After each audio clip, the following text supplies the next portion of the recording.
तो दोस्तों, इस वक्त चाहे प्रधानमंत्री नरेंद्र मोदी हो, चाहे हमारे गृह मंत्री अमित शाह हो, या फिर हमारे जितने भी डिफेंस एक्सपर्ट हों, सब डीआरडीओ को बधाई दे रहे हैं। और इसका कारण ये कि डीआरडीओ ने आज वो कर दिखाया है जो कि नामुमकिन लगता था, और भारत को एक ऐसे स्पेशल देशों के क्लब में लाकर शामिल कर दिया है जहां पर अमेरिका और रूस जैसे शक्तिशाली देश थे। अब भारत भी इनके साथ कंधे से कंधा मिलाकर खड़ा हो गया है, और इसका कारण है डीआरडीओ के वैज्ञानिक। लेकिन हुआ क्या है? हुआ ये है कि डीआरडीओ के वैज्ञानिकों ने अब से कुछ ही मिनटों पहले मिशन दिव्यास्त्र को सक्सेसफुली अंजाम दे दिया है। दरअसल मिशन दिव्यास्त्र के तहत हम पिछले कई दशकों से एक एमआईआरवी बनाने की कोशिश कर रहे थे। एमआईआरवी क्या है? दरअसल इसका पूरा नाम है multiple independently targetable re entry vehicle, या कई बार इसे multiple independent re entry vehicle भी कह दिया जाता है। और इसे हमने अग्नि 5 मिसाइल पर लगाकर आज इसका टेस्ट किया, और ये टेस्ट 100% सफल रहा है।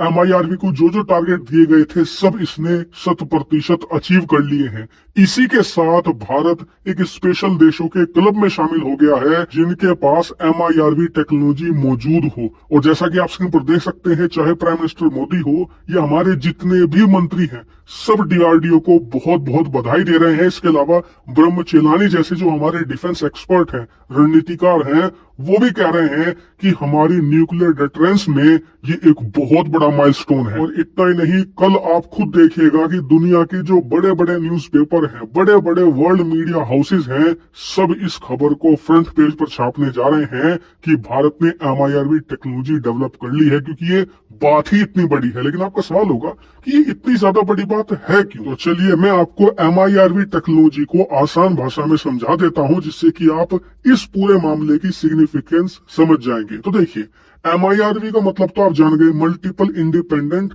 Re entry vehicle. लेकिन ये काम कैसे करता है? तो देखिए, जो नॉर्मल प्रकार की मिसाइल होती है ना, एक मिसाइल होगी, उस मिसाइल के ऊपर एक वारहेड लगा होगा, यानी कि एक परमाणु बम लगा होगा जो दुश्मन देश में जाकर फट जाएगा। लेकिन एमआईआरवी में ये चीजें अलग होती हैं। दरअसल एमआईआरवी टेक्नोलॉजी से आप एक मिसाइल के ऊपर एक से ज्यादा वारहेड, यानी कि एक से ज्यादा परमाणु बम लगा सकते हैं। मिसाइल एक ही होगी, लेकिन उस पर 2 से लेकर 10 परमाणु बम आप लगा सकते हो। और उससे भी खास बात, ये इंडिपेंडेंट टारगेट कर सकते हैं, यानी कि अलग अलग दिशाओं में हमला कर सकते हैं। मैं आपको एक प्रैक्टिकल उदाहरण करके बताता हूँ। मान लीजिए भारत की पाकिस्तान चीन के साथ एक साथ लड़ाई शुरू हो जाती है। भारत क्या करेगा? एक बार में ही एक अग्नि 5 मिसाइल दागेगा जिसमें एमआईआरवी होगी।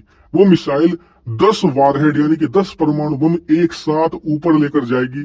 उसके बाद मिसाइल अलग हो जाएगी, और जो ये 10 वारहेड हैं ये अलग हो जाएंगे। मान लीजिए कि हमें 2 हमले करने हैं पाकिस्तान में, 8 हमले करने हैं चीन में, तो हम इसमें से 2 परमाणु बम भेज देंगे पाकिस्तान की तरफ, 8 भेज देंगे चीन की तरफ। और उससे भी खास बात, आप चीन के अंदर भी 8 अलग अलग शहरों को एक बार में निशाना बना सकते हैं, यानी कि ये सब कुछ काम होगा सिर्फ एक मिसाइल से। वरना अभी तक स्थिति ये थी कि अगर हमें 10 हमले करने हैं तो 10 अलग अलग मिसाइलें एक साथ छोड़नी पड़ेंगी। लेकिन एमआईआरवी की वजह से एक मिसाइल से ही आप 2 अलग अलग दिशाओं में 10 शहरों को एक साथ एक मिसाइल से तबाह कर सकते हैं। इससे आप अंदाजा लगाइए कि आज एमआईआरवी के सफल टेस्ट की वजह से भारत के हाथ में कितनी एलीट और कितनी सुप्रीम लेवल की पावर आ चुकी है। अब हमें अगर पूरे पाकिस्तान को बर्बाद करना है तो हमें पाकिस्तान के हर शहर के लिए एक परमाणु मिसाइल नहीं दागनी, बस 4-5 अग्नि 5 एमआईआरवी के साथ दाग दो, पाकिस्तान के सारे शहर नेस्तो नाबूद हो जाएंगे। इसीलिए एमआईआरवी का भारत के पास होना एक बहुत ज्यादा बड़ी बात है। इसलिए इसके सफल टेस्ट ने पूरी दुनिया में हड़कंप मचा दिया है, क्योंकि ये ताकत अभी सिर्फ 3-4 देशों के पास थी। भारत भी उनमें से अब एक बन चुका है। भारत एक एलीट टेक्नोलॉजी का अब धारक देश है, और ये सब कुछ संभव हो पाया है डीआरडीओ के वैज्ञानिकों की कड़ी मेहनत से, जिन्होंने मिशन दिव्यास्त्र के तहत इस काम को सफलतापूर्वक आज अंजाम दे दिया है। हालांकि भविष्य में इस पर और खबरें आएंगी, इसीलिए चैनल को सब्सक्राइब कर लेना।